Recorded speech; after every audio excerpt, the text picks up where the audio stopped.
अग्नि सापकोटा मन पर्दैन, माधव नेपाल मन पर्दैन, प्रचण्ड मन पर्दैन, तपाईले प्रधानमन्त्री भएको मन परेन भनेर शेरबहादेववाला भन्न समाधान निस्किँदैन। त्यो श्लाघा हो। अनि प्रचण्डले बिगारे, हामी त अलग भएको माधव नेपालले बिगारे, उपेन्द्र यादवले बिगारे भनेर घर पाउला भन्ने ठान्नु भएको छ भने धेरै दिन घर पाउनुहुन्न। 4 वर्षदेखि कहिले एकअर्काको अनुहार बिछट्टै राम्रो छ भनेर माया प्रीति लाउनु हो, 2-2.5 वर्ष माया प्रीति लाउनु हो, अहिले 1 वर्षदेखि सक्दो शराब गर्नु भएको छ। संविधान जोखिममा छ भनेर भन्नुभयो।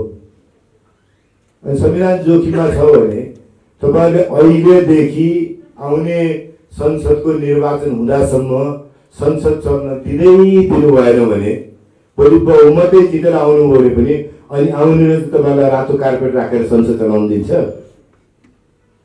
मैले नम्रता साथ अनुरोध गर्छु, तपाईहरुले संसद बन्द गरेर संविधानलाई ताकत दिइरहनु भएको छैन। तपाईलाई सभामुखको भूमिका चित्त बुझेन भने सभामुख यी बेठिक छन्, यिनलाई हटाइ पाउँ अनि लेख्ने व्यवस्था छ नि संविधानले त्यहाँ। त्यो व्यवस्था चालु गर्नुहुन्थ्यो नि त, जानु भएन अहिलेसम्म। मैले हेर्दा एमसीसी परियोजना एउटा विकास परियोजना हो। त्यसलाई लिने कि नलिने नेपालको सार्वभौम संसदको, नेपालका राजनीतिक दलहरूको एउटा चाहिँ स्वैच्छिक च्वाइसको विषय हो। तर त्यो विषयलाई लिएर हामी सुनिरहेका छौँ, भर्चुअल मिटिङहरू भइरहेका छन्, विदेशीहरूको एडभाइस लिने खालका कुराहरू भइरहेका छन्। एउटा विकास परियोजनालाई जानी भूरान्तिक एउटा प्रतिस्पर्धाको विषय बनाउने काममा सत्ता गठबन्धनकै नेताहरू लागिरहनु भएको छ। हुँदा यो हदसम्म पनि सुरु भइसक्यो।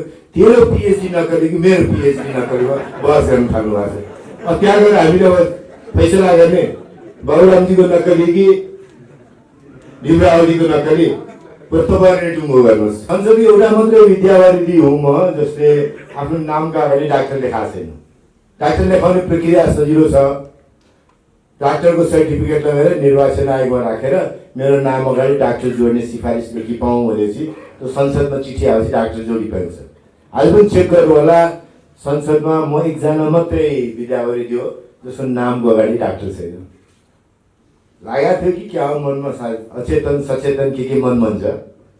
पछि कम्युनिस्टहरूले झगडा गर्छन्, हुँदा मेरो पनि डिग्रीको बारेमा बहस गर्लान् भन्ने डरले अब नेपालको सक्कली कि भारतको सक्कली भन्ने बहस छ। अब मेरो त अमेरिकाको, फेरि अमेरिकाको पनि बहस गर्नु होला। अनि फेरि त्यसैबाट अर्कै पहिला जाँदाखेरि एलसीसीमा पुग्ला। फेरि त्योभन्दा तपाईँलाई चित्त नबुझ्दा ओलीजीको नेतृत्वमा रहेको नेकपाको सरकारले जसरी शासन गर्दै थियो, जसरी पटक प्रतिनिधि विघटन गर्यो, त्यसबाट संविधान जोगाउन गाह्रो हुन्छ, त्यो बाटो ठिक भएन भनेर हामी ऋण हौँ। तपाईँहरू कम्युनिस्टहरूको झगडाबाट हामी सुन्दा धेरै उद्वेलित नहुने अवस्थामा पुगेका छौँ। कति कराउनुहुन्छ एकअर्कासँग, कराउन छोड्नु भएको छैन। 4 वर्षदेखि कहिले एकअर्काको अनुहार बिछट्टै राम्रो छ भनेर माया प्रीति लाउनु हो, 2-2.5 वर्ष माया प्रीति लाउनु हो, अहिले 1 वर्षदेखि सक्दो शराब गर्नु भएको छ। अब यसमा किन हामी उचाल लिने? हुँदा यो हदसम्म पनि सुरु भइसक्यो। तेरो पिएचडी नकरी कि मेरो पिएचडी नकरीमा बहस गर्न थाल्नु भएको छ। अब त्यहाँ गएर हामीले अब फैसला गर्ने बाबुरामजीको नकली कि भीमरावजीको नकली तपाईँहरूले टुङ्गो गर्नुहोस्। त्यो बहसमा लाग्यो। म त फेरि संसदीय एउटा मात्रै विद्यावारिधि हो म जसले आफ्नो नामका अगाडि डाक्टर लेखाएको छैन। डाक्टर लेखाउने प्रक्रिया सजिलो छ। डाक्टरको सर्टिफिकेट लगेर निर्वाचन आयोगमा राखेर मेरो नाम अगाडि डाक्टर जोड्ने सिफारिस लेखी पाऊँ भनेपछि त्यो संसदमा चिठी आएपछि डाक्टर जोडिपाएको छ। आज पनि चेक गर्नु होला, संसदमा म एकजना मात्रै विद्यावारिधि हो जसको नामको अगाडि डाक्टर छैन। लागेको थियो कि क्या हो मनमा, सायद अचेतन सचेतन के मन भन्छ। पछि कम्युनिस्टहरूले झगडा गर्छन्, हुँदा मेरो पनि डिग्रीको बारेमा बहस गर्लान् भन्ने डरले अब नेपालको सक्कली कि भारतको सक्कली भन्ने बहस छ। अब मेरो त अमेरिकाको, फेरि अमेरिकाको पनि बहस गर्नु होला। अनि फेरि त्यसैबाट अर्कै पहिला जाँदाखेरि एलसीसीमा पुग्ला। फेरि फेरि नलागौँ भन्ने लाग्छ मलाई। अब एउटा कुरा चाहिँ मैले तपाईँहरूसँग भन्नुपर्छ, कसैलाई चित्त बुझ्दा नबुझ्दा, मेरो पार्टीको मानिसहरूलाई चित्त बुझ्दा नबुझ्दा, एउटा पहिलो पार्ट तपाईँहरूलाई चित्त नबुझ्दा ओलीजीको नेतृत्वमा रहेको नेकपाको सरकारले जसरी शासन गर्दै थियो, जसरी पटक पटक प्रतिनिधि सभा विघटन गर्यो, त्यसबाट संविधान जोगाउन गाह्रो हुन्छ, त्यो बाटो ठिक भएन भनेर हामी हिँड्यौँ। त्यो भन्दा तपाईँलाई चित्त नबुझ्दा, तर हामी चाहिँ अहिले सँगै बसेर साथीहरूलाई केमा चित्त नबुझ्दा भने हामीहरूले त्यतिखेर कागजपत्र गरेका छैनौँ। अब बाँकी जीवनभर तपाईँहरूसँग सँगै मिलेर चुनाव लड्छौँ, कहीँ पनि भनेका छैनौँ। हामीले संविधान ट्र्याकभन्दा बाहिरको संविधानलाई ट्र्याकमा लिएर आउने, त्यसका लागि सँगै बस्ने भने हो। आज पनि हामी उहाँसँग बस्ने त्यसैमा हो। त्योभन्दा बियोन्ड कसैले भन्दा यो चुनाव पनि हामी गठबन्धनमा लड्छौँ, ऊ चुनाव पनि गठबन्धनमा लड्छौँ। आज त्यो गरेका छैन, अब गर्नु पनि कसरी उपयुक्त होला। तपाईँहरूले अस्ति नै यति बुद्धि पुर्याउनु भएको छ, तपाईँहरूको किताबबाट हामीले सिकेर पनि धेरै काम छैन।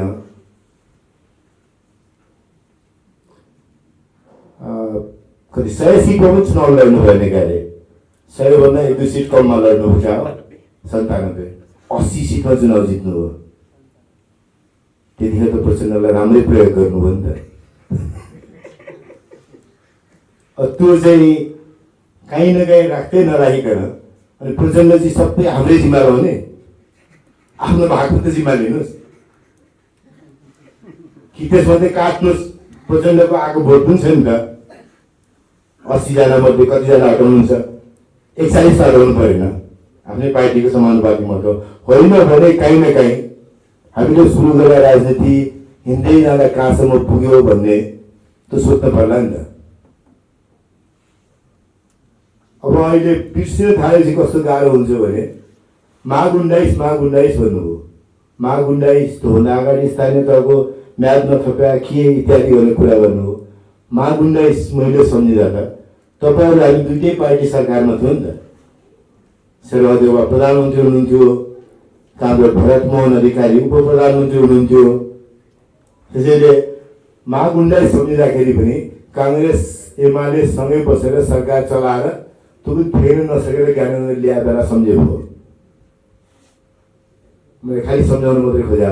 माघ 19 असोज 18 सबै बिर्सिँदा जोडिँदा कता के हलमल पर्ला भनेर त्यसरी चाहिँ नगरौँ भन्न खोजा हो।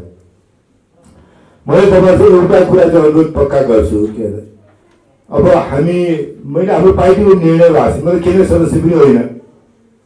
फेरि काङ्ग्रेसमा तपाईँलाई भन्ने सजिलो छ, मान्छे चुनाव हारे कि त्यसलाई वरिष्ठ भनिहाल्ने। सिनियर नेता काङ्ग्रेस भन्नु मलाई, अनि मलाई ठ्याक्कै याद भयो अस्ति चुनाव हारेको छु नि, त्यसैले सिनियर भन्नु। अरू केही भन्नु मिलेन। हारेपछि सिनियर भन्नुपर्छ हाम्रोमा छ। तपाईँहरूलाई पनि बानी लागेको छ। तपाईँले पनि पछि भन्न थाल्नु भएको थियो, अहिले चाहिँ गाली गर्नुहुन्छ उहाँलाई। सिक्न चाहिँ फेरि यो चाहिँ हामी यसको लागि चाहिँ क्रिएटिभिटी आफै क्लेम पनि गर्दैनौँ। सुरु गरेर राप्रपाल्यो लोकेन्द्र बहादुर चन्दजीलाई नेता भन्न थालेर, अनि हामी सिक्दै गयौँ। तर यतातर्फ अब तपाईँहरू अलिकति रमाइलो तरिकाले रमाइलो खाने कुरा बढी गरे कि भनेर लाग्यो होला। मैले के मात्रै भने हो भने संविधान जोखिममा छ भनेर भन्नुभयो। अनि संविधान जोखिममा छ भने तपाईँहरूले अहिलेदेखि आउने संसदको निर्वाचन हुँदासम्म संसद चल्न दिनु भएन भने भोलि बहुमतै जितेर आउनु भने पनि अनि आउनेले तपाईँलाई रातो कार्पेट राखेर संसद चलाउन दिन्छ? मैले नम्रता साथ अनुरोध गर्छु, तपाईँहरूले संसद बन्द गरेर संविधानलाई तागत दिइरहनु भएको छैन। तपाईँलाई सभामुखको भूमिका चित्त बुझेन भने सभामुख यी बेठिक छन्, यिनलाई हटाइपाउँ अनि लेख्ने त व्यवस्था छ नि त संविधानले। त्यहाँ त्यो व्यवस्था चालु गर्नुहुन्थ्यो नि त, जानु भएन अहिलेसम्म। त्यो व्यवस्था तपाईँहरूसँग मत नपुग्ला। तर लोकतन्त्र भनेको जित हार दुइटै हुन्छ नि त। जित्दा मात्रै मान्छु, हार्दा मान्दिनँ भन्नु पाइँदैन नि त। मेरो विचार आजको दिनमा बहुमतले जम्मा गर्न सकेन। विचार ठिक हो, यो विचारका लागि म लड्छु, तर मेरो विचारमा बहुमत भएन भने स्वीकार गर्नुपर्छ नि त। आज तपाईँको विचारमा बहुमत भएन। आज तपाईँको विचारमा भने जस्तै आज तपाईँले भने जस्तो विचारमा सभामुखलाई निकाल्ने बाटो निस्किएन भने तपाईँ आफ्नो केस रेजिस्टर गर्नुहोस्। तर एउटा कुरा पक्का के भने पार्लियामेन्ट नचलेर अन्तिम दिनसम्म, चुनाव हुने दिनसम्म नचलेको पार्लियामेन्टले यो संविधानलाई बलियो बनाउँदैन। जुनसुकै खालको तर्क गर्नुहोस्, होइन भने निकास त यहाँ पनि खोज्नु पर्ला नि त। संसद त यो चल्नु पर्ला नि त। संसदमा आफूलाई विचार राख्नुला, मत हाल्नुला, जसले जित्ला नजित्ला, अनि त्यस पछाडि टुङ्गो गरौँला नि त। एउटा कुरा बिहानै मिच्ने कुरा गर्नुहुन्छ भने अब पुरानो कुरा धेरै सम्झेर पनि काम छैन। जानु छ अगाडि पछाडिको कति सम्झिने। तपाईँहरूले यस्तो मजाले 2/3 झन्डै भएको बेला गर्नुभयो, सभामुख उपसभामुख पनि अलिकति पछि पार्टी मिल्छ, अहिले पनि आज फरक फरक पार्टीको छ भनेर त्यो निमेष भरको मात्रै काम हो जस्तो गरेर गर्नुभयो। मैले भने what goes around comes around. मैले गरेर पनि त्यो हुन्छ, तपाईँले गरेर पनि त्यो हुन्छ। त्यसैले काहीँ न काहीँ गम्भीरतापूर्वक नेकपा एमाले र काङ्ग्रेसले सोच्ने भन्नेमा कुरा गर्न खोज्नुभयो भने महेशजीले त्यही अर्थमा भन्नुभएको छ, अरू साथीहरूले त्यही अर्थमा भन्नुभयो कि काङ्ग्रेस र एमालेको जिम्मेवारी छ यो संविधानका बारेमा। काङ्ग्रेस र एमाले गएको लामो समयदेखि कमसेकम 46 साल पछाडि आज 32 वर्षभन्दा बढी समय भयो। अहिलेको राजनीतिको लडाइँ मारामारीबाट सिकेर देशका लागि केही गर्नुपर्ने छ भन्ने हामीलाई लाग्यो भने काङ्ग्रेस र एमाले अर्काको हातमाथि पर्यो कि मेरो हातमाथि पर्यो त्यति भरमा बाँकी सबै गर्न मिल्छ त भन्नु भएन नि त। संसदको चुनाव कसरी गर्ने, प्रदेशहरूको निर्वाचन कसरी गर्ने, स्थानीय तहको निर्वाचन कसरी गर्ने, विषयमा कुरा गर्न मिल्छ नि त। एउटा झन्झट पक्का हो, किनकि मैले बिर्सा छैन, एकपल्ट म सोध्न गएँ प्रचण्डजी पहिले हामीसँगै हुनुहुन्थ्यो, तपाईँहरूसँग मिलेर चुनाव लड्ने हुनुभयो, त्यसो नगर्नुहोस् भनेर अनुरोध गर्न गएँ। अनुरोध गर्न जाँदाखेरि उहाँले भनेको कुरा अहिले पनि मैले सम्झिरहेको छु। तपाईँहरूलाई सम्झाइदिनलाई त भने होइन, तर पनि किन तपाईँ यसरी गर्नुभयो, तपाईँसँग साह्रै सहज रूपमा त एमालेको सम्बन्ध त नहोला भनेर भने भन्दै गएपछि कुराहरू सुधार्ने होइन। शेरबहादुरजीले त मद्दत गर्नै खोज्नुभयो हाम्रो मेरो छोरीलाई चुनाव जिताउनलाई, त्यत्रो आफ्नो पार्टीभित्र पनि यति ठुलो भएको आलोचना भयो, अरू बाहिर पनि आलोचना हो, सबै सहेर पनि मद्दत गर्नुभयो। तर काङ्ग्रेसले सजिलै माओवादीलाई भोट हाल्दो रहेनछ भनेर भन्नुभयो। अहिले पनि त धेरै फेरिया छ जस्तो मलाई लाग्दैन। 30,000 भन्दा बढी गाँस छ र नसकेको चुनावमा 6,743 वडा अध्यक्षको चुनावमा 753 अध्यक्ष र मेयरको चुनावमा 753 उपाध्यक्ष र मेयरको निर्वाचन, त्यो तपाईँहरूले कहीँ न कहीँ त्यसलाई अगाडि राख्नु भएको छैन भने प्रचण्ड र ओलीमा कसले चाहिँ जित्ने भन्ने लडाइँमा हामीलाई खालि पक्ष विपक्ष मात्रै लिन किन लाउनुहुन्छ? त्यहाँबाट चाहिँ जोगिने होला। प्रचण्ड जित्नुभयो कि ओली जित्नुभयो टुङ्गो लाग्यो भने एकछिन हामी चुपै लगाएर बसौँ न। अनि नेपाल संविधान जोगिने हो भने त्यही बाटो बताइदिनुहोस्। त्यो बाटो त होइन होला नि। होइन भने काङ्ग्रेससँग तपाईँहरूको अपेक्षा छ भने यी सबै झन्झटका मुद्दा काहीँ न काहीँ छोडेर अगाडि त बढ्नु पर्ला नि त। फेरि चुनाव गर्नु पर्ला, फेरि नयाँ म्यान्डेट चाहिएला। एउटा कुरा त पक्का हो नि, म्यान्डेट त फ्र्याक्चर छ नि। मलाई भन्नुहुन्छ भने मैले चाहन्थेँ कि अहिले वैशाख आउनुभन्दा अगाडि अस्ति मङ्सिरमै सङ्घीय संसदको चुनाव हुने परिस्थिति निर्माण होस् भन्ने मेरो व्यक्तिगत चाहना थियो। त्यो परिस्थिति निर्माण हुन सकेन, यसकारण कि सङ्घीय संसदको निर्वाचन भएको दिनमा तपाईँहरू वाम गठबन्धन बनाउँछु भन्नुभयो, त्यस पछाडि स्थिर सरकार दिन्छौँ हामीले भन्नुभयो। हामीले सरकार बनाउन सक्छौँ दावा पनि गर्न सकेनौँ। स्थिर सरकारको त कुरै छोडिदिनुहोस्, हामीलाई बहुमत, हामीलाई भोट दिनुहोस् बहुमत बनाउँछौँ भन्दा पनि जान्न सकेन हामी। तर तपाईँहरूले समृद्ध नेपाल सुखी नेपाली बनाउँछु भन्नुभयो, आएपछि एउटै पार्टी बनाउनु भयो, नेकपा बनाउनु भयो। अनि त्यस पछाडि तपाईँहरूले जाँदा लिएर जान्छु भन्नुभएको थियो। त्यो सबै बाटो पुग्न नसक्ने भयो, यसकारण कि तपाईँ चुनावमा हामी दुईवटा मिला छौँ, हामी मिलेर बहुमत गर्छौँ, 5 वर्ष सरकार चलाउँछौँ, स्थिर सरकार दिन्छौँ भनेर जानुभयो। तपाईँहरू फुटेपछि न आज एमाले सग्लो छ, न एमाले सग्लो छ, न माओवादी सग्लो छ। नेकपा दुईतिर, नेकपा एकातिर, अर्को नेकपा भए पनि होइन। त्योभन्दा अगाडिका एमाले र माओवादी केन्द्र पनि सग्लो छैनन् भने त्यो म्यान्डेट फ्र्याक्चर हो।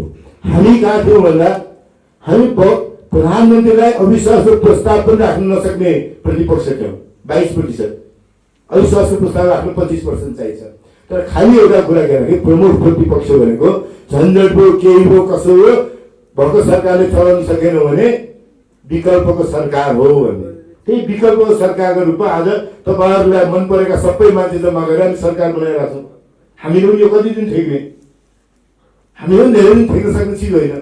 त्यसैले फ्र्याक्सन म्यान्डेट न हामी सरकार अब सरकारलाई गाली गर्नुभएको छ, मैले अब 5 मिनट बोल्न सक्दैन, यो सरकारले डिफेन्ड गरेर भन्नु यस्तो सायद नभन्नुहोस्, मलाई आपत पर्छ। म पनि 2 महिना केही दिन त सरकारमा थिएँ, 4 मिनट भए पनि त बोल्न सक्छु होला। अब आजै त नलगाउनुहोस्, फेरि पनि बहस गरौँला त्यस विषयमा। तर यो फ्र्याक्चर म्यान्डेटबाट मुक्त नभइकन संविधान जोगिँदैन।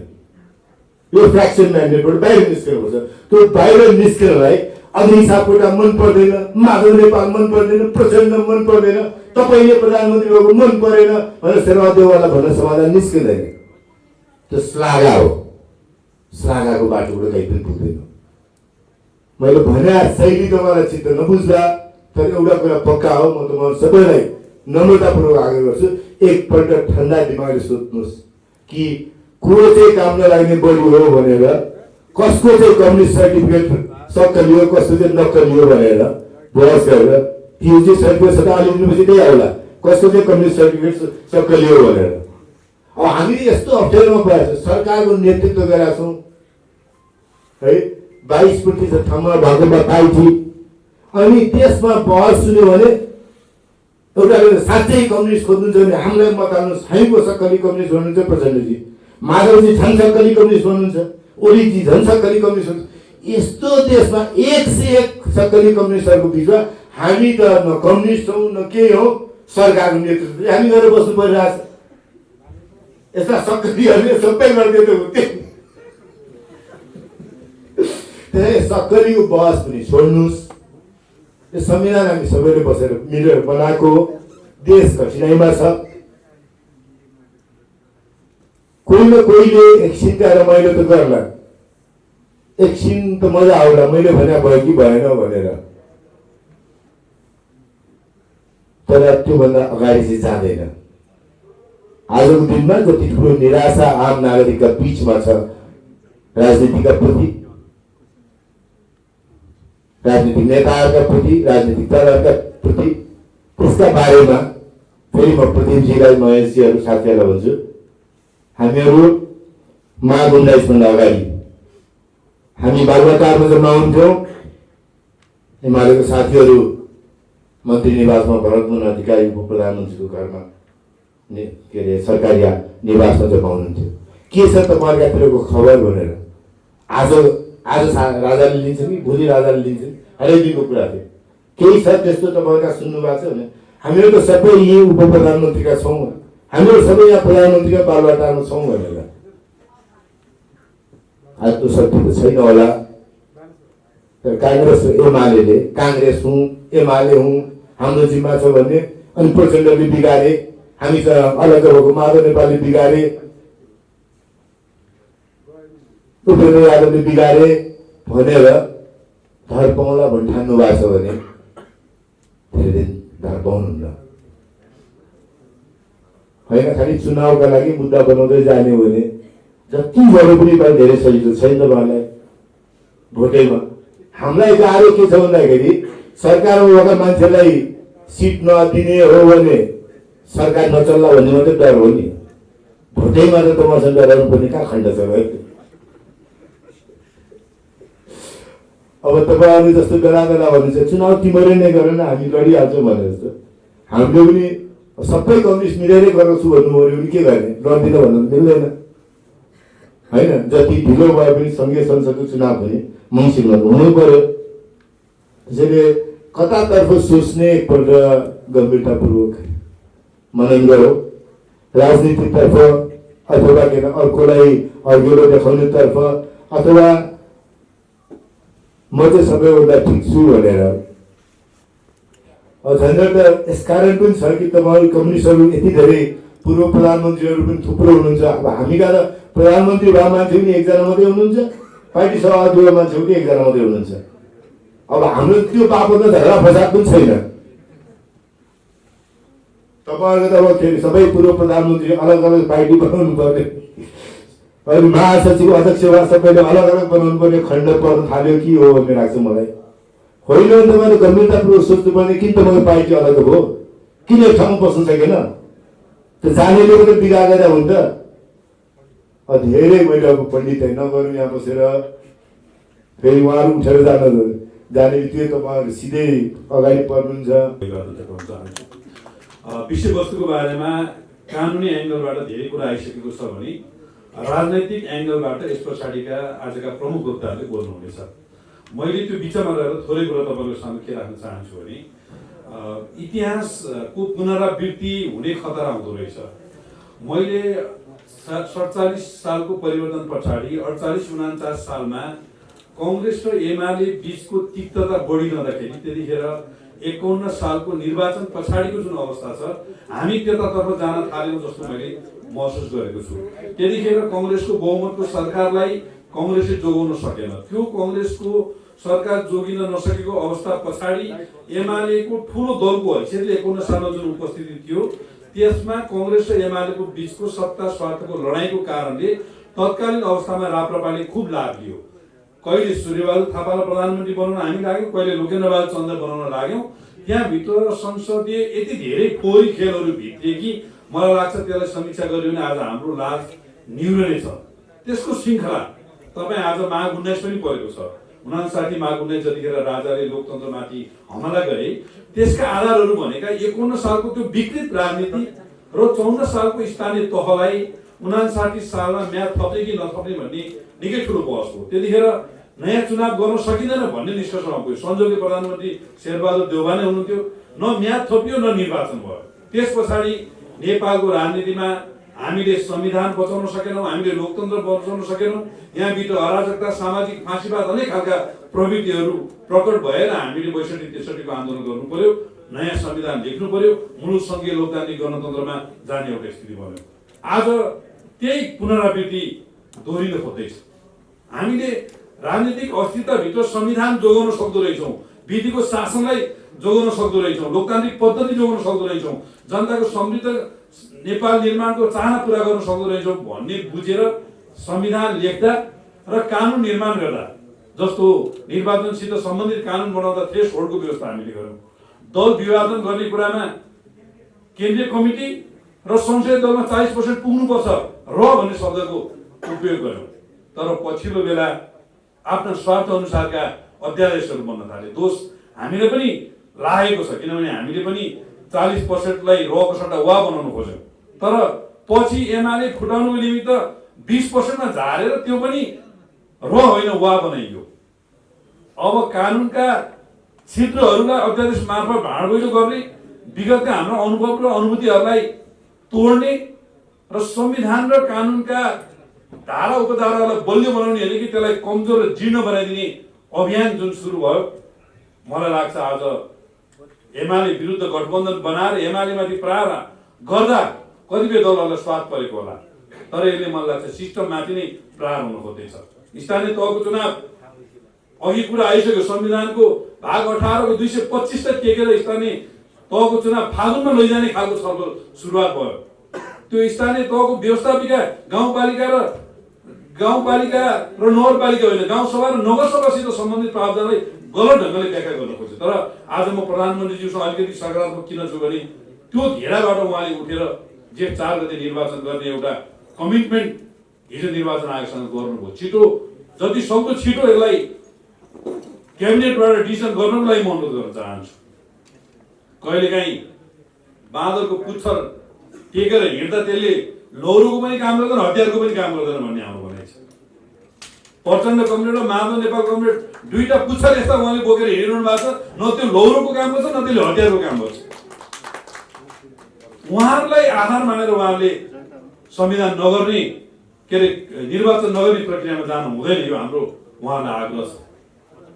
गठबन्धनको प्रधानमन्त्री यति निर्णय हुनुभयो, उहाँको न्यूनतम साझा कार्यक्रम आउँदा एमसीसी को बारेमा उहाँले केही शब्द बोल्न सक्नु भएन। लिपुले लिम्पिया धुरा र कालापानीको बारेमा उहाँले केही बोल्न सक्नु भएन। आज उहाँले हिम्मत गर्नु भएको छ एमसीसीको बारेमा पनि सदनको विषय बनाउने हिम्मत गर्नु भएको छ। तर त्यो हिम्मत गरिरहँदा उहाँ दोहोरो चेप्पामा हुनुहुन्छ। एकातिर प्रचण्ड कमरेड र माधव कमरेडहरू स्थानीय तहको निर्वाचनमा हामीसँग गठबन्धन गर्ने हुँदाखेरि मात्रै हामी स्थानीय चुनाव जेठ 4 मा गर्न दिन्छौँ भनेर दबाब दिइरहनु भएको छ।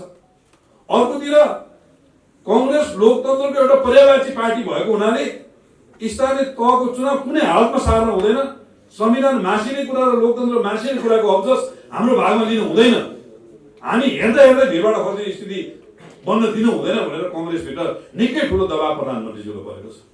यो दुईटा दबाबको बिचमा उहाँले जेठ 4 गते निर्वाचन गर्ने र एमसीसीको बारेमा सदनमा बहस गर्ने एउटा हिम्मत गर्नुभएको छ। म उहाँलाई धन्यवाद दिन चाहन्छु। सहयोगी ढङ्गले एमाले र कांग्रेसको सम्बन्ध भनेको एकता र सङ्घर्षको सम्बन्ध छ। राजनीतिक रूपमा हामी प्रतिस्पर्धी दल भएको हुनाले मूलभूत रूपमा हाम्रो सङ्घर्षकै सम्बन्ध छ।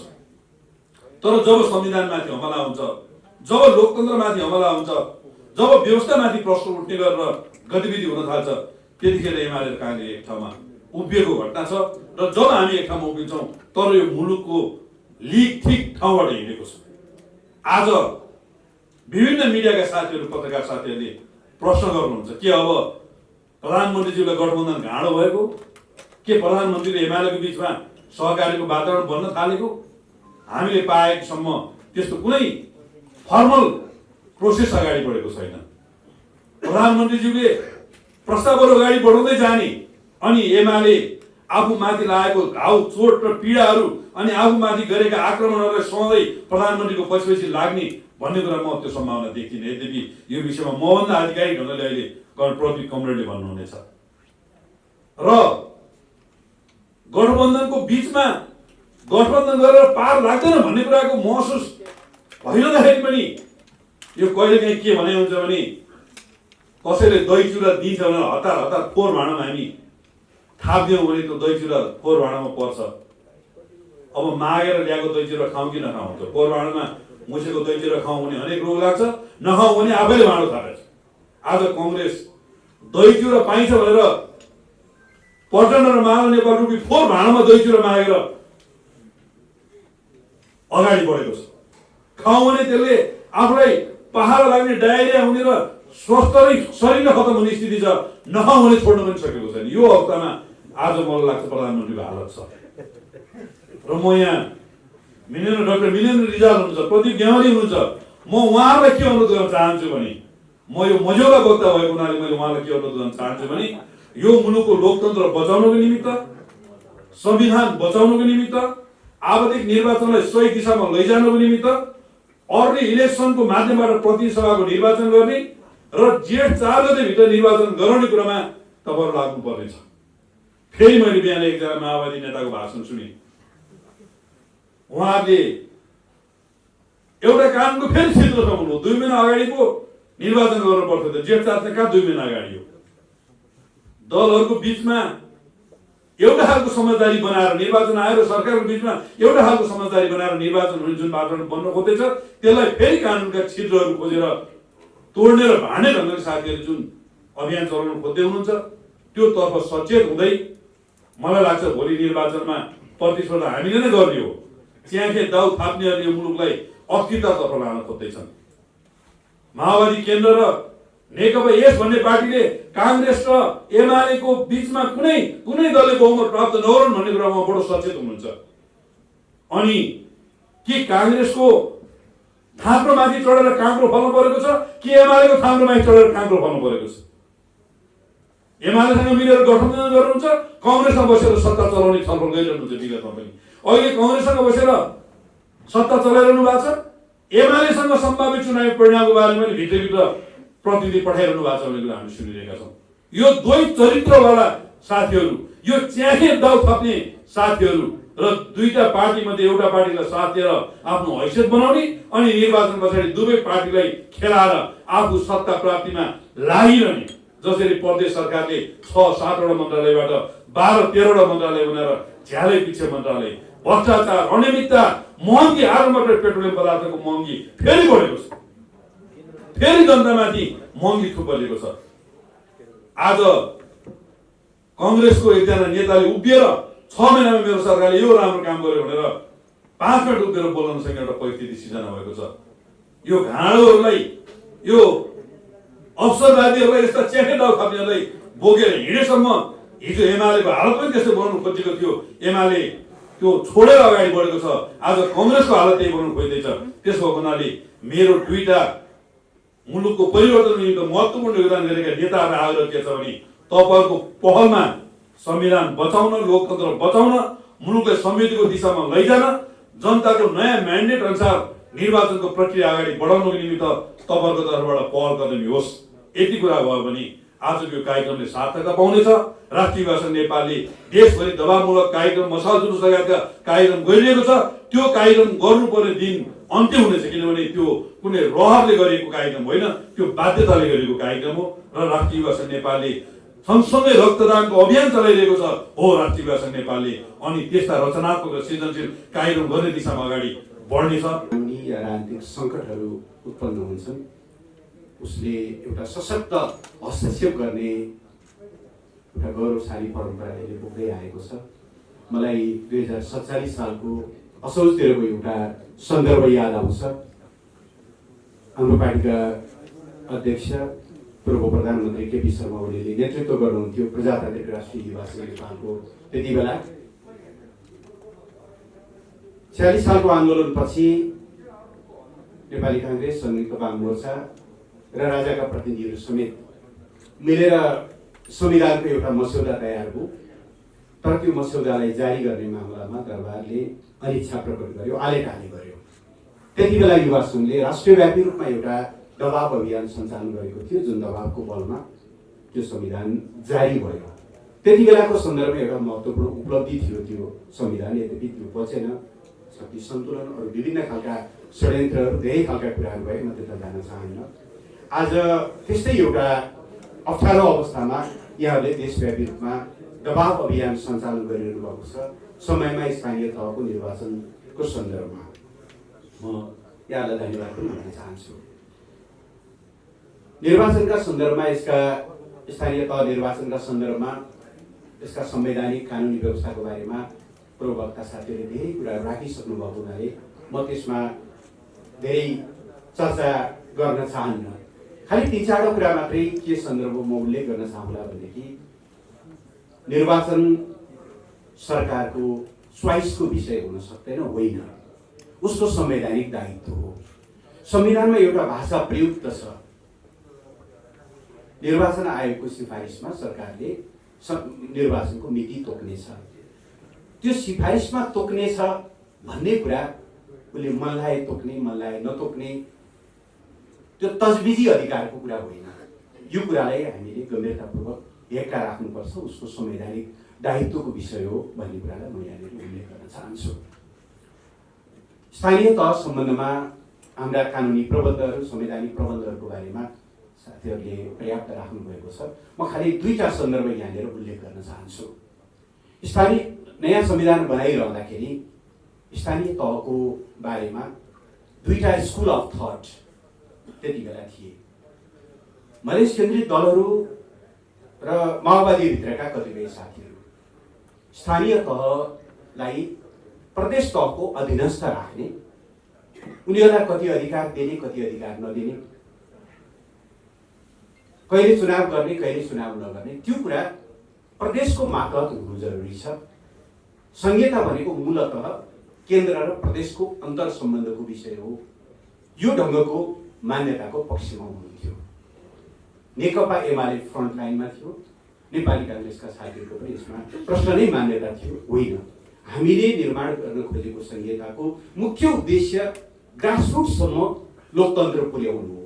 त्यस कारणले स्थानीय तह अधिकार सम्पन्न र बलियो बनाउनुपर्छ भन्ने मान्यतामा हामीले लगातार बहस गऱ्यौँ र आजको हाम्रो संविधानले 3 तहको ढाँचा सहितको र स्थानीय तह एकदमै अधिकार सम्पन्न बलियो स्वरूपको त्यो निर्माण गरेको छ। आज स्थानीय तहको चुनाव समयमा नगर्न, यसलाई चुनाव नगर्नका निम्ति संविधानभित्रका क्षेत्रहरू पहिल्याउँदै गरेको बेला यसको पछाडिको दर्शनलाई हामीले बुझेनौँ भने यसका पछाडि स्थानीय तहलाई कमजोर पार्नका निम्ति हिजैदेखि भइरहेका प्रयत्नहरूलाई बुझेनौँ भने सम्भवतः हामी निष्कर्षमा पुग्न सक्दैनौँ। स्थानीय तहलाई यो लेभलमा ल्याउनको निम्ति हिजो संविधानदेखि नै बहस चल्दै आएको छ र अहिले पनि केही शक्तिहरू स्थानीय तहलाई बोझा जस्तो ठान्छन्। संहिता भनेको केन्द्रको अधिकार प्रदेशमा प्रत्यायोजन गर्नु मात्रै हो अथवा त्यहाँ विन्यास गर्नु मात्रै हो भन्ने संहिता सम्बन्धी यो खण्डित दृष्टिकोण पनि छ। यसलाई पनि यहाँनिर हेर्न राख्नु। दोस्रो, स्थानीय तहमाथि किन प्रहार हो? अघि 2059 सालको एउटा सन्दर्भ यहाँ उल्लेख भयो। 2059 साल असारमा, त्यति 2054 सालमा निर्वाचित भएका स्थानीय निकायहरूको म्याद सकिँदै थियो। शेरबहादुर देउवा प्रधानमन्त्री हुनुहुन्थ्यो, हामी प्रमुख प्रतिपक्ष थियौँ र द्वन्द्व उत्कर्षमा जाँदै थियो। गाउँ गाउँमा माओवादी हिंसाको विस्तार र त्यसको काउन्टरका निम्ति राज्यले सञ्चालन गरेका शान्ति सुरक्षाका गतिविधिहरूको कारणले मर्ने मार्ने क्रम तीव्र भइरहेको थियो। हामीले निकै जोडबल गऱ्यौँ त्यति बेला, स्थानीय तहलाई रिक्त नराखौँ। स्थानीय तह रिक्त राख्नु भनेको विद्रोहीहरूका लागि मैदान खाली गरिदिने जस्तो कुरा हो। सकिन्छ चुनाव गरौँ, नभए 1 वर्ष भए पनि म्याद थप गरौँ। अब संयोग त्यति बेला अहिलेभन्दा नेकपा एमाले बेटर पोजिसनमा थियो। स्थानीय तहमा हामी झन्डै 57% सिट हामीले हासिल गरेका थियौँ। म्याद थप्नु भनेको एमालेलाई बलियो बनाउनु हो भन्ने उहाँले त्यति बेला ठान्नुभयो। स्थानीय तहको म्याद थपिएन, चुनाव पनि भएन र हिजो द्वन्द्वबाट आक्रान्त जनतालाई कुखुराले आफ्नो चल्ला छोपे जस्तै गरिकन जनतालाई संरक्षण गरेका जनप्रतिनिधिहरू जब गाउँबाट खेदिने स्थिति पर्यो, माओवादी हिंसा एकदमै विस्तार भयो र गाउँ गाउँमा जनसरकारका लागि धेरै ढोका खोलिदियो। स्थानीय तहमा जनप्रतिनिधि हुँदासम्म कोही पनि जनसरकार घोषणा भएको थिएन। तर जब म्याद सकियो, जब एउटा रिक्तता सृजना भयो, त्यसपछि समानान्तर सरकारहरू, पार्टी कारबाहीहरू, जग्गाका चाहिँ अनेकौँ खालका लिखतहरू, त्यो भारी अहिलेसम्म हामी बोक्दैछौँ। सायद साथीहरूले इजलास के अरे फर्महरूमा पनि त्यस्ता मुद्दाहरू आउँछन् होला। अब जबरजस्ती एउटाको जग्गा अर्काको नाममा राखिदिएको छ, त्यसको कुनै कानुनी हैसियत छैन। मैले यो सानो सन्दर्भ किन उल्लेख गर्न खोजेको भने स्थानीय तहको रिक्तताभित्र डेमोक्रेसीलाई तलैदेखि कमजोर गर्ने एउटा आधार बन्ने भएको हुनाले यो खालि कुन पार्टीले जित्छ जित्दैन भन्ने कुरासँग मात्रै सम्बन्धित छैन। यसलाई यस रूपमा हेर्न जरुरी होला भन्ने म आग्रह गर्न चाहन्छु। अहिले अगाडि सारिएका तर्कहरू किन गलत छन् भन्ने बारेमा पूर्ववक्ता साथीहरूले राखिसक्नुभयो, म धेरै त्यसमा जान चाहन्न। अघि रुद्र पोखरेलजीले भन्नुभएको एउटा भनाइलाई चाहिँ मैले पनि त्यही कुराबाट यसमा बहस गर्ने गरेको छु। स्थानीय तह र प्रदेश सभा प्रदेश सभाको भिन्नता के हो भने, नम्बर 1, संविधानले प्रतिनिधि सभा र प्रदेश सभाको रिक्तताको परिकल्पना गरेको छ। अगावै विघटन भएदेखि बाहेक ती निकायहरू 5 वर्षको हुनेछन् भनिएको छ। तर स्थानीय तह यस्तो जसमा अगावै विघटन भएदेखि बाहेक भन्ने शब्द छैन, त्यो फिक्स 5 वर्षे टर्म हो। र दोस्रो, प्रदेश सभा र प्रतिनिधि सभामा पहिले व्यवस्थापिका अथवा विधायिका बन्छ र विधायिकाले सरकार जन्माउँछ। स्थानीय तह यस्तो हो जहाँ पहिले कार्यकारी बन्छ, कार्यकारीले विधायिका जन्माउँछ। यति स्पष्ट व्यवस्थामाथि पनि जुन ढङ्गले छेडखानी गर्ने प्रयत्न भयो, संविधानको अपव्याख्या गर्ने प्रयत्न भयो, दुर्भाग्यपूर्ण छ। म धन्यवाद दिन चाहन्छु युवा संघ लगायतका साथीहरूलाई। हाम्रो पार्टीले लगातार खबरदारी गर्यो। निर्वाचन आयोग पनि यस मामलामा दरबरी उभियो। हाम्रा कानुन व्यवसायी साथीहरूले यसको पक्षमा दृढतापूर्वक पैरवी गरिरहनु भयो। नेपाली काङ्ग्रेसका भित्रका थुप्रै साथीहरूले पनि समयमा निर्वाचन हुनुपर्छ भन्ने कुरामा जोड दिनुभयो। सबैतिरको दबावबाट सायद अब चाहिँ त्यो खतराको बादल टरेको हो कि भन्ने मलाई लाग्छ। त्यही पनि तातो दुधले मुख पोलेको मान्छे मोहीदेखि पनि फुफु गर्छ भने जस्तो शेरबहादुर देउवाज्यू, त्यसपछि चुनाव। यो त घोषणा नहुन्जेल त पत्यारै गर्न गाह्रो।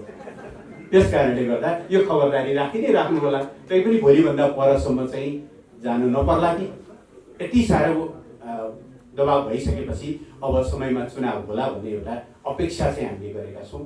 तर यो बहस चल्नु नै एकदमै अनुचित थियो, किनभने हामी त संविधान कार्यान्वयनको एकदम प्रारम्भिक चरणमा छौँ। संहिता कार्यान्वयनको प्रारम्भिक चरणमा छौँ। यसले एउटा साइकल पनि पुरा गर्न पाएको छैन।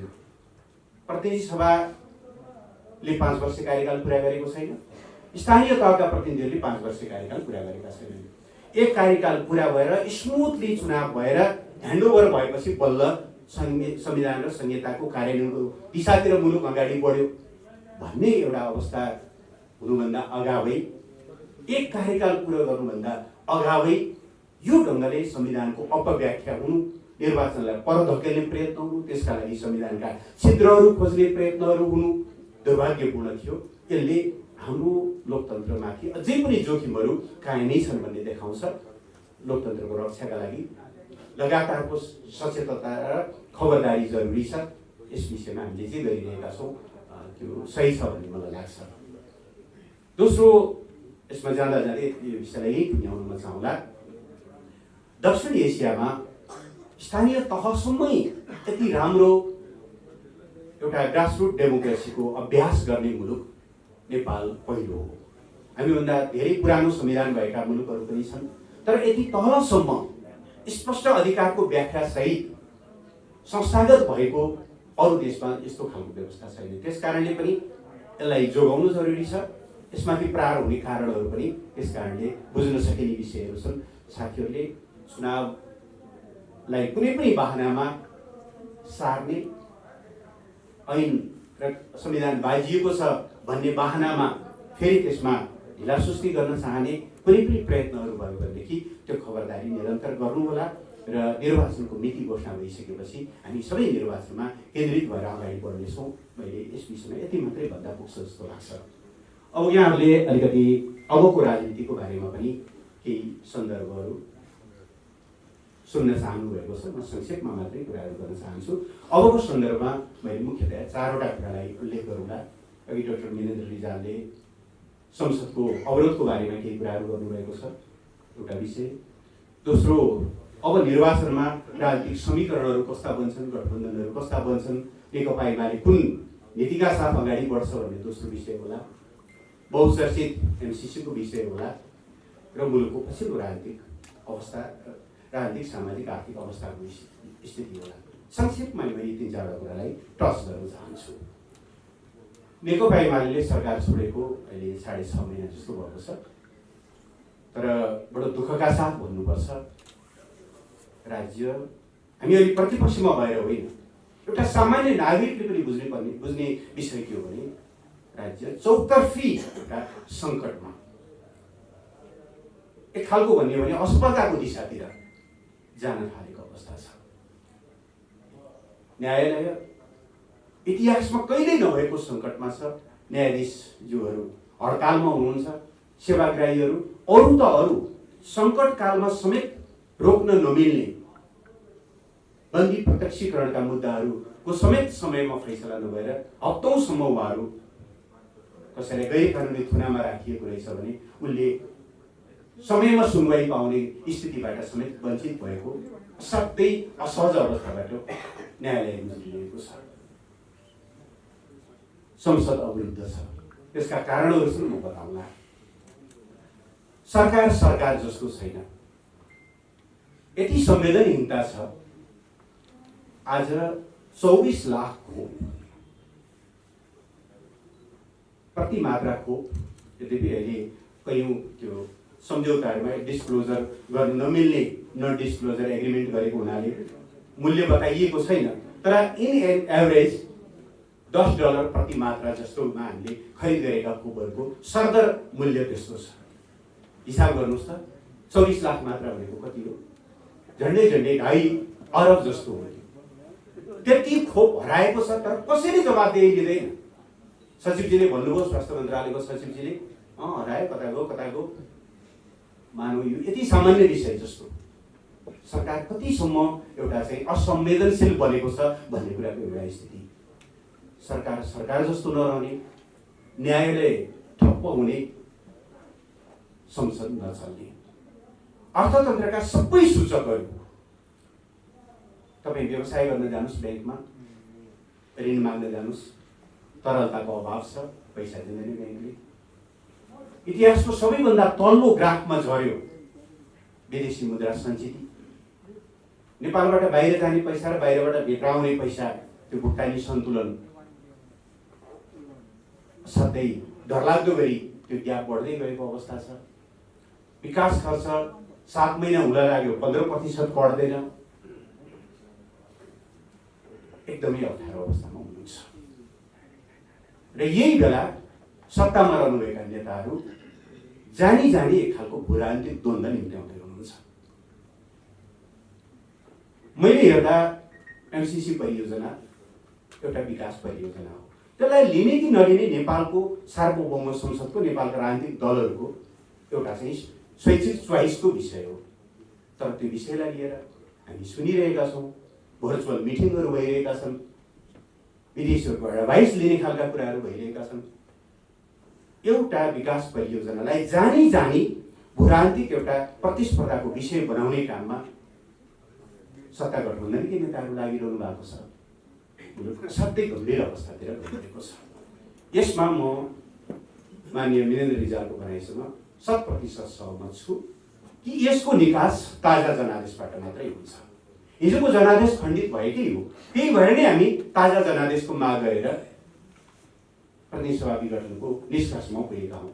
किनभने हिजो हामीले एमाले र माओवादी गठबन्धन गरेर गठबन्धनको पक्षमा भोट माग्यौँ।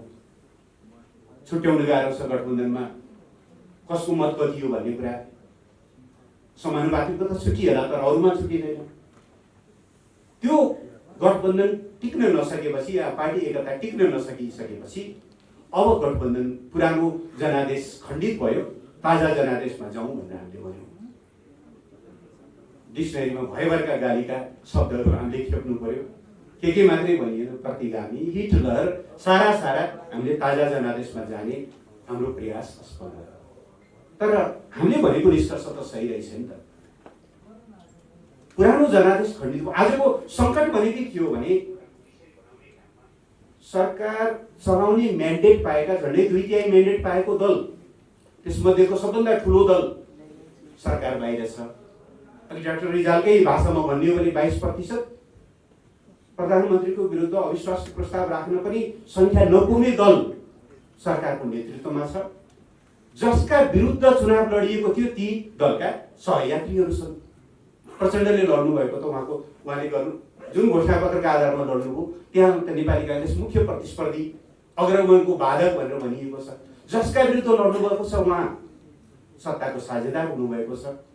अर्थात् जनादेश एकातिर छ, अहिलेको तारतम्य राजकीय प्रबन्ध अर्कोतिर छ।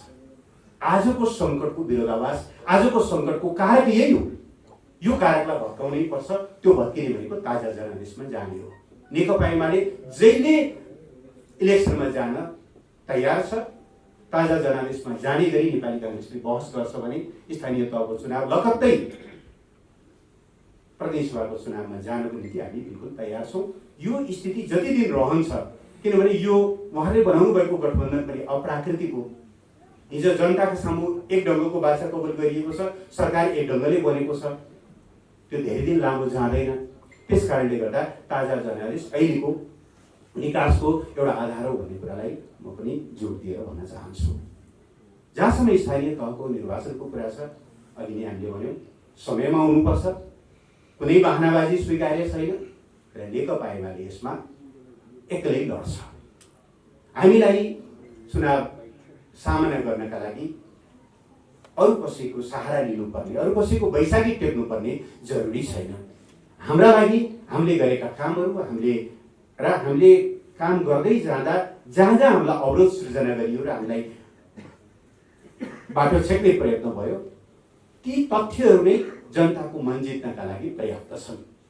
त्यसो भएर कहिलेकाहीँ ठट्टा हुन्छ नेपाली काङ्ग्रेसका साथीहरूसँग, हामी त गठबन्धन तोडौँला रे, तपाईँले चाहिँ समाइदिनु भयो भने त अप्ठ्यारो भयो नि त भनेर साथीहरूले कहिलेकाहीँ चिन्ता गर्नुहुन्छ। म यहाँबाट यत्रो सारा क्यामेरालाई राखेर साक्षी राखेर भन्न चाहन्छु, नेकपा एमाले चुनाव एक्लै लड्छ। त्यसबाट तपाईँले छोडिनु भयो भने पनि ती साथीहरूलाई बोकेर काममा धेरै हिँड्ने मुडमा हामी छैनौँ। एकचोटि एउटा काम गरौँ, देशका हामी अर्ग्यानिक पार्टीहरू हौँ नेकपा एमाले र नेपाली काङ्ग्रेस। लोकतन्त्र आएपछि हतार दल खोलेर निर्वाचन आयोगमा दर्ता भएका पार्टीहरू होइनौँ। हामी त यो लोकतन्त्रका निम्ति तीनटा सत्तासँग लडेका पार्टीहरू हौँ। आफ्नो खुट्टामा उभिएर लडौँ। अरू साथीहरूको जति हैसियत हो, उहाँहरूको पानी कति हो, त्यो पानी चाहिँ यथार्थ रूपमा चयन गर्न दिउँ। नभए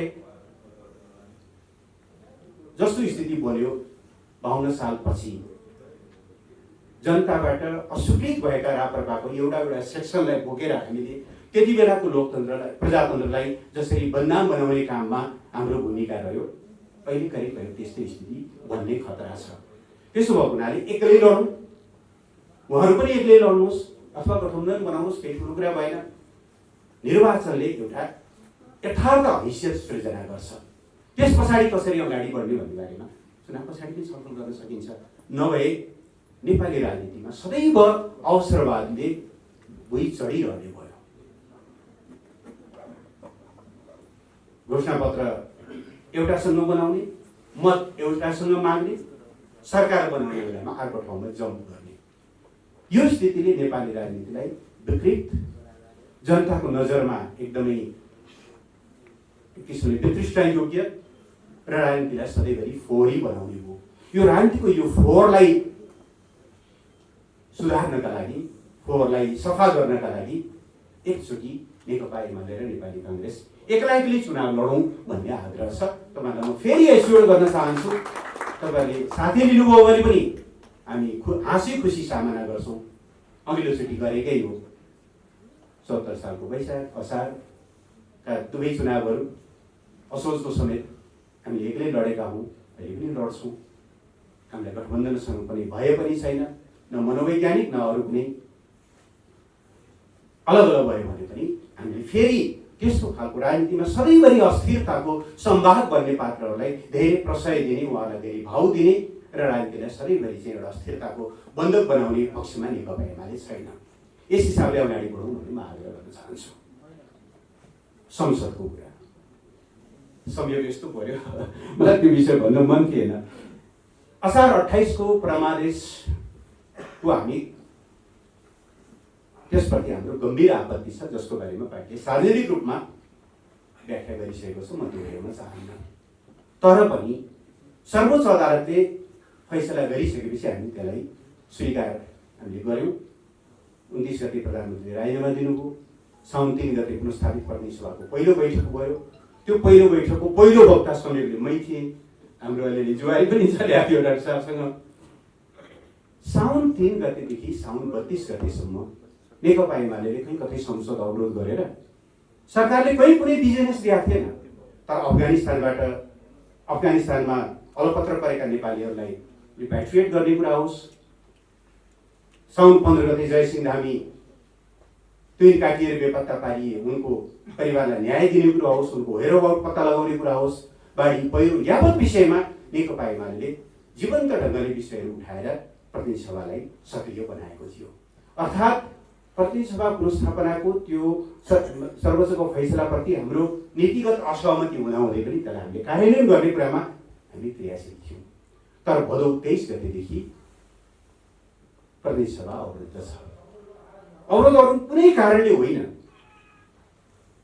संसदको नेता जो फेयर हुनुपर्छ उहाँ फेयर हुनु भएन। जनता समाजवादी पार्टीले सरिता गिरीलाई कारवाही गर्दा 24 घण्टामा सूचना टाँस्नुभयो। माओवादी केन्द्रले बहादुर रायमाझी, लेखराज भट्ट, प्रभु शाह, गौरीशङ्कर चौधरीहरूलाई कारवाही गर्दा 48 घण्टाभित्र टाँस्नुभयो।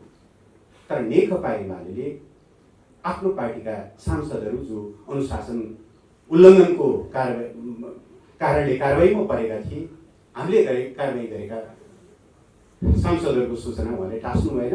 त्यति बेलासम्म टाँस्नु भएन जति बेलासम्म निर्वाचन आयोगले हामीले कारवाही गरेका मान्छेहरूको समेत टाउको गनेर पार्टी नयाँ पार्टी दर्ता गर्ने स्थिति बन्यो। अर्थात् उहाँ नेकपा एमालेको विभाजनको कारक बन्नुभयो। हाम्रो लडाइँ त्यही निर हो। यो प्रश्न अहिले हेर्दा नेकपा एमालेसँग सोचिएको जस्तो देखे पनि यससँग जोडिएको एउटा फन्डामेन्टल प्रश्न के हो भने यो बहुदलीय व्यवस्था हो भने, दलहरू लोकतन्त्रका आधार स्तम्भ हुनु भने दलहरूले आफ्ना सांसदहरूमाथि नियन्त्रण गर्न पाउने कि नपाउने, उनीहरूले अनुशासनको उल्लङ्घन गर्दा कारवाही गर्न पाउने कि नपाउने, यो त फन्डामेन्टल संवैधानिक प्रश्न हो। यो संवैधानिक प्रश्नमा हामी लडिरहेका छौँ। हामीले विकल्पविहीन भएर कुरा पनि गरिरहेका छैनौँ। हामीले 4वटा विकल्प दिएकै छौँ त। एक,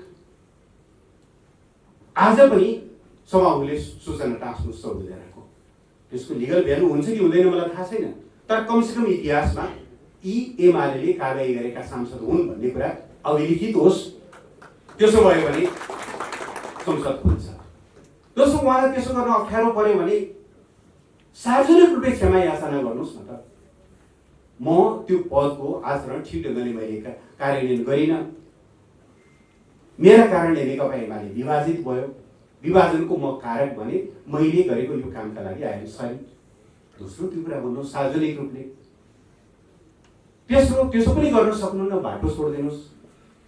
चौथो, त्यसो पनि भएन भने अहिले अब अदालतमा सेटिङ त दुनियाँले जानेकै कुरा हो। गुण लगाउँछु भन्दै हुनुहुन्छ प्रचण्ड। त्यस्तो गुण लगाउने न्यायाधीशहरूसँग, गुण लगाउने न्यायालयसँग उहाँहरूको त्यस्तो सम्बन्ध छ। हामीले मुद्दा हालेका छौँ, छिटो फैसला गरिदिनुहोस् न त। चित्त बुझे पनि नबुझे पनि मानौला बाबा। सर्वोच्च अदालतले समेत होइन तिनीहरूलाई कारबाही गर्न पाउँदैन नेकपा एमाले भन्यो भने गर्ने के? जनतामा जाउँला, हामी हिसाब किताब गरौँ। 4वटा बाटो खोलेर हामीले प्रस्ताव विकल्प सहित संसद खोल्छौँ। संसदको यो निकासको बाटो यो हुनसक्छ भनेका छौँ। केही पनि काम अगाडि बढ्दैन। अनि आफ्नै पार्टी विभाजनका निम्ति लगातार प्रयास भइरहँदाखेरि पनि, काम भइरहँदाखेरि पनि नेकपा एमाले मुहुन त कसरी बस्न सक्छ र? त्यस्तो कुरा। चौथो, यो बहुप्रतीक्षित वा बहुचर्चित एमसिसीको जुन विषय हो, अहिले मिडियामा अनेकौँ खालका कुराहरू आइरहेका छन्। पहिलो कुरा, यो विषयलाई यस्तो भिजोल्ने काम अहिले सत्तामा रहेका साथीहरूले किन गरिरहनु भएको छ मैले बुझेको छैन। 2017को सेप्टेम्बरमा हस्ताक्षर गर्ने तत्कालीन अर्थमन्त्री, अहिलेका माननीय सञ्चार मन्त्री ज्ञानेन्द्र बहादुर कार्की, उहाँ आफै बस्नुहुन्छ 5 वर्षपछि कार्यदलमा यो ठिक छ कि छैन भनेर। जलनाथ खनाल, नारायण काजी श्रेष्ठ र उहाँको कार्यदल बनेको हामी सुन्छौँ। हस्ताक्षर उहाँ आफैले गर्ने, आज एमसिसी ठिक छ कि छैन भनेर 5 वर्षपछि आएर कार्यदल बनाउँदा यसले देशप्रतिको विश्वास, त्यसको विश्वसनीयतालाई कहाँ पुर्याउँछ? नम्बर 1। नम्बर 2, त्यो सरकारमा प्रचण्डका प्रधानमन्त्री के अरे प्रतिनिधिहरू पनि हुनुहुन्थ्यो। हिजो हस्ताक्षर गर्ने अमेरिकन प्रतिनिधिहरूसँग भेट्दा यो त हामी पास गर्छौँ, ढुक्कै नहुनुहोस् पास हुन्छ भन्ने कार्यकर्तालाई आएर यो यहाँनिर ठिक छैन भनेर यो दोहोरो भूमिका, उहाँको दोहोरो भूमिकाले दुःखका साथ भन्नुपर्छ यो परियोजनालाई एउटा भूराजनीतिक द्वन्द्वको विषय जस्तो। थाहा छैन चीनको यसबारेमा चासो के कति छ, तर आफै तानेर ल्याउने। थाहा छैन अमेरिकाको के भनाइ छ, आफै तानेर ल्याउने। भारतको के भनाइ छ, आफै तानेर ल्याउने। भित्र बहस चलिरहेको छ, बाहिर बाहिर अन्तर्क्रियाहरू गरेर यसलाई चाहिँ एउटा विवादको विषय बनाउने जुन काम गरिरहेको छ, यो एकदमै गलत भएको छ। सरकार क्लियर होस्। हाम्रो प्रष्ट मान्यता छ यो विषय संसदमा चाहिँ आउनुपर्छ र सार्वभौम सत्ता सम्पन्न सांसदहरूले यस विषयमा, सार्वभौम सत्ताको प्रतिनिधित्व गर्ने सांसदहरूले यस विषयमा आफ्नो स्वविवेकले निर्णय गर्न पाउनुपर्छ। संसदमा आउन नदिने, बन्द कोठामा, बन्द इजलासमा तथाकथित गठबन्धनका कार्यदलहरूको त्यो अँध्यारो घेराभित्र राखेर यसलाई गिजोल्न चाहिँ पाइँदैन। तर त्यो आँट थाहा छैन प्रधानमन्त्रीले गर्नुहुन्छ कि गर्नुहुन्न। पार्लियामेन्टमा आइसकेपछि पार्लियामेन्टमै हामी जनताले सुन्ने गरी नेकपा एमालेका पोजिसनको बारेमा हामी क्लियर गर्छौँ। तर मेरो एउटै आग्रह छ, कृपया यस्तो खालको अवसरवाद देशभित्रका राजनीतिमा पनि नगरौँ, तर दुई देशको सम्बन्ध जोडिएको, भूराजनीतिक संवेदनशीलता समेत जोडिन सक्ने यस्ता विषयमा। अनि बाहिर यो औँसीमा एउटा कुरा, पूर्णिमामा अर्को कुरा, बिहान ब्रेकफास्टको बेलामा एउटा कुरा, साँझ आइटीको बेलामा अर्को कुरा, यसले देशलाई बर्बाद बनाउँछ। यो बाटोमा जानुहुन्न भन्ने कुरा आग्रह गर्न चाहन्छु। यति कुरा राखेर सारमा मेरो भनाइ, अब मुलुकलाई निर्वाचनको दिशामा उन्मुख गर्ने बाहेक अर्को कुनै बाटो छैन। निर्वाचनले एउटा विकास दिनेछ। हामी जनतामाथि पूर्ण रूपले विश्वस्त छौँ। जनताको विवेकमाथि हाम्रो भरोसा छ। त्यो विवेकको आधारमा हामी चाहिँ मुलुकलाई सही निकास दिन सक्छौँ। नेकपा एमाले फेरि नेतृत्वमा आउँछ भन्ने कुरामा चाहिँ विश्वस्त छौँ। एक कुरा राख्दै म फेरि एकचोटि युवा संघ नेपाललाई धेरै धेरै धन्यवाद गर्न चाहन्छु। धन्यवाद, नमस्कार।